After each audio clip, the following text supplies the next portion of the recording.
E aí pessoal, sejam bem-vindos a mais um conteúdo nesse canal literário. E hoje vamos falar sobre o livro, Os Sertões. Então, te segura na cadeira, pegue o seu fone de ouvido, e vamos para mais um resumo de livro. Título, Os Sertões. Autor, Euclides da Cunha. Editora, Martin Claret. Páginas, 442. Como escrever sobre um livro que se apresenta completo em seus significados? Essa é a pergunta que surge após a leitura de Os Sertões. O autor nos coloca em uma situação contraditória, ao mesmo tempo em que estamos sentindo a boca seca pela sede, e o cheiro de sangue e morte no ar, tal qual os soldados em batalha, parece que estamos assistindo a tudo do alto, de longe o suficiente para entender os pormenores das decisões e vislumbrar todos os horrores do combate. Essa é a história dos vencedores. De um pedaço da rica história do Brasil escrita com a ponta da baioneta. Um Brasil longínquo e inóspito. O Brasil da seca e da fome, do misticismo e da miscigenação, da religiosidade e do desamparo. O embate entre o Brasil real e o Brasil oficial. O livro fala por si. O cenário. Dos breves apontamentos indicados resulta que os caracteres geológicos e topográficos, a par dos demais agentes físicos, mutuam naqueles lugares as influências características de modo a não se poder afirmar qual o preponderante. Se, por um lado, as condições genéticas reagem fortemente sobre os últimos, estes, por sua vez, contribuíram para o agravamento daquelas, e todas persistem nas influências recíprocas. Deste perene conflito feito em círculo vicioso indefinido, ressalta a significação mesológica do local. Não há abrangê-la em todas as modalidades. Escasseiam-nos as observações mais comuns, mercê da proverbial indiferença com que nos volvemos às coisas desta terra, com uma inércia comoda de mendigos fartos. O Nordeste persiste intenso, rolante, pelas chapadas, zunindo em prolongações uivadas na galhada estrepitantes das caatingas e o sol alastra, reverberando no firmamento claro, os incêndios inextinguíveis da canícula. O sertanejo, assoberbado de reveses, dobra-se afinal os personagens. De sorte que, hoje, quem atravessa aqueles lugares observa uma uniformidade notável entre os que os povoam, feições e estaturas variando ligeiramente em torno de um modelo único, dando a impressão de um tipo antropológico invariável, logo ao primeiro lance de vistas distinto do mestiço proteiforme do litoral. Porque enquanto este patenteia todos os cambiantes da cor e se erige ainda indefinido, segundo o predomínio variável dos seus agentes formadores, o homem do sertão parece feito por um molde único, revelando quase os mesmos caracteres físicos, a mesma tez, variando brevemente do mameluco bronzeado ao cafuz trigueiro, cabelo corredio e duro ou levemente ondeado, a mesma envergadura atlética, e os mesmos caracteres morais traduzindo-se nas mesmas superstições, nos mesmos vícios, e nas mesmas virtudes. O sertanejo do Norte é, inegavelmente, o tipo de uma subcategoria étnica já constituída. A mistura de raças muito diversas é na maioria dos casos prejudicial. Ante as conclusões do evolucionismo, ainda quando reaja sobre o produto influxo de uma raça superior, despontam vivíssimos estigmas da inferior. A mestiçagem extremada é um retrocesso. De sorte que o mestiço, traço de união entre as raças, breve existência individual em que se comprimem esforços seculares, é, quase sempre, um desequilibrado. Insulado deste modo no país, que o não conhece, em luta aberta com o meio, que lhe parece haver estampado na organização e no temperamento a sua rudeza extraordinária, nômade ou mal fixo à terra, o sertanejo não tem, por bem dizer, ainda a capacidade orgânica para se afeiçoar à situação mais alta. O círculo estreito da atividade remorou-lhe o aperfeiçoamento psíquico. Está na fase religiosa de um monoteísmo incompreendido, eivado de misticismo extravagante, em que se rebate o fetichismo do índio e do africano. É o homem primitivo, audacioso e forte, mas ao mesmo tempo crédulo, deixando-se facilmente arrebatar pelas superstições mais absurdas.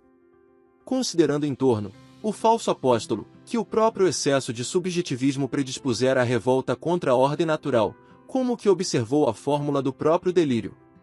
Não era um incompreendido. A multidão aclamava o representante natural das suas aspirações mais altas. Não foi, por isto, além. Não deslizou para a demência.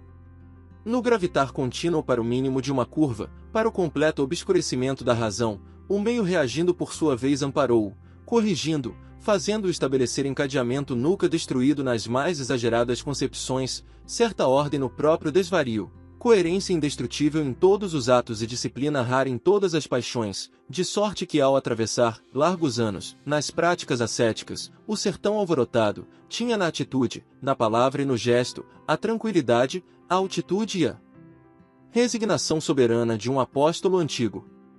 O jagunço é tão inapto para aprender a forma republicana como a monárquico-constitucional. Ambas lhe são abstrações inacessíveis. É espontaneamente adversário de ambas. Está na fase evolutiva em que só é conceptível o império de um chefe sacerdotal ou guerreiro. Antônio Conselheiro. Foge-lhe a mulher, em Ipu, raptada por um policial. Foi o desfecho.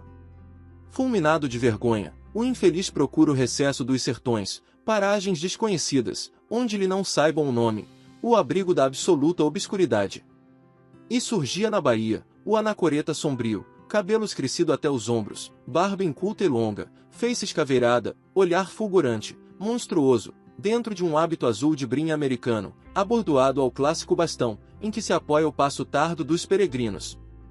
No seio de uma sociedade primitiva que pelas qualidades étnicas e influxo das santas missões malévolas compreendia melhor a vida pelo incompreendido dos milagres, o seu viver misterioso rodeou-o logo de não vulgar prestígio, agravando-lhe, talvez, o temperamento delirante. Ele ali subia e pregava. Era assombroso, afirmam testemunhas existentes. Uma oratória bárbara e arrepiadora, feita de excertos truncados das horas marianas, desconexa, abstrusa, agravada, às vezes, pela ousadia extrema das citações latinas, transcorrendo em frases sacudidas, misto inextrincável e confuso de conselhos dogmáticos, preceitos vulgares de moral cristã e de profecias esdrúxulas. Era truanesco e era pavoroso. Parco de gestos, falava largo tempo, olhos em terra, sem encarar a multidão abatida sob a algaravia, que derivava demoradamente, ao arrepio do bom senso, em melopeia fatigante. Espécie de grande homem pelo avesso, Antônio Conselheiro reunia no misticismo doentio todos os erros e superstições que formam o coeficiente de redução da nossa nacionalidade. Arrastava o povo sertanejo não porque o dominasse, mas porque o dominavam as aberrações daquele. Favorecia o meio e ele realizava, às vezes, como vimos, o absurdo de ser útil obedecia à finalidade irresistível de velhos impulsos ancestrais, e jugulado por ela espelhava em todos os atos a placabilidade de um evangelista incomparável. Pregava contra a República, é certo. O antagonismo era inevitável. Era um derivativo à exacerbação mística, uma variante forçada ao delírio religioso. O combate. Mas a luta sertaneja começara, naquela noite, a tomar a feição misteriosa que conservaria até o fim. Na maioria mestiços, feitos da mesma massa dos matutos, os soldados, abatidos pelo contragolpe de inexplicável revés, em que baqueara o chefe reputado invencível, ficaram sob a sugestão empolgante do maravilhoso, invadidos do sobrenatural, que extravagantes comentários agravavam. O jagunço, brutal e entroncado, diluía-se em duende intangível. Era uma nevrose doida. A grande peça, o maior cão de fila daquela montaria, fez-se monstruoso fetiche desafiando o despertar de velhas ilusões primitivas. Rodeavam-no ofegantes, ansiosamente, mal reprimindo o desapontamento das trajetórias desviadas, toda a espécie de lutadores. Os novos expedicionários ao atingirem-no perceberam esta transição violenta.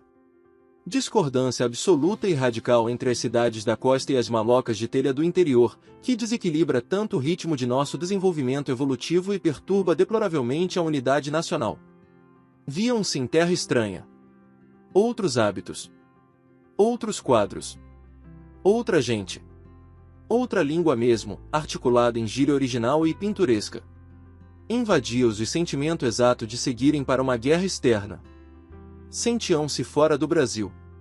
A separação social completa dilatava a distância geográfica, criava a sensação nostálgica de longo afastamento da pátria. A vida no arraial tornou-se então atroz. Revelaram-na depois a miséria, o abatimento completo e a espantosa magreza de 600 prisioneiras. Dias de angústias indescritíveis foram suportados diante das derradeiras portas abertas para a liberdade e para a vida. E permaneceriam para todos sempre inexplicáveis, se, mais tarde, os mesmos que os atravessaram não revelassem a origem daquele estoicismo admirável. É simples. Falecera a 22 de agosto Antônio Conselheiro. O fim. Canudos tinha muito apropriadamente, em roda, uma cercadura de montanhas. Era um parênteses, era um hiato. Era um vácuo. Não existia. Transposto aquele cordão de serras, ninguém mais pecava. Realizava-se um recuo prodigioso no tempo, um resvalar estonteador por alguns séculos abaixo. Se você gostou desse episódio, deixe o seu like e se inscreva no canal. Além disso, colocamos na descrição do vídeo um link exclusivo para você adquirir esse livro. Para mais resenhas como essa, acesse resumodelivro.net. Muito obrigado pela sua audiência, e até o próximo Resumo de Livro.